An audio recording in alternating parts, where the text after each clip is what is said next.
মুসলিমদের তৃতীয় পবিত্রতম স্থান জেরুজালেমের আল আকসা মসজিদ। ইসরায়েলের ইহুদি কর্তৃপক্ষের সঙ্গে সেখানে বসবাসরত ফিলিস্তিনিদের চুক্তি অনুযায়ী আল আকসা মসজিদ চত্বর কেবল মুসলিমদের থাকবে। জেরুজালেমের প্রধান রাব্বির দপ্তর থেকেও আল আকসা চত্বরে ইহুদিদের উপাসনা নিষেধের কথা বলা হয়েছে। ইসরায়েলের অর্থোডক্স ইহুদিরা এই নীতি মেনে চললেও দেশটিতে বাড়তে থাকা জাতীয়তাবাদী ইহুদি সম্প্রদায় এই নীতির বিরুদ্ধে অবস্থান নেন। আল আকসা চত্বরের একাংশে ইহুদিদের উপাসনালয় সিনাগগ নির্মাণের দাবি করেছে তারা।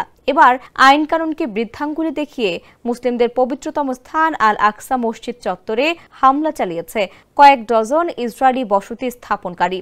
বৃহস্পতিবার ইসরায়েলি ওই বসতি স্থাপনকারীরা চত্বরে অতর্কিত ঢুকে পড়ে বলে ফিলিস্তিনি বার্তা সংস্থা ওয়াফা জানিয়েছে।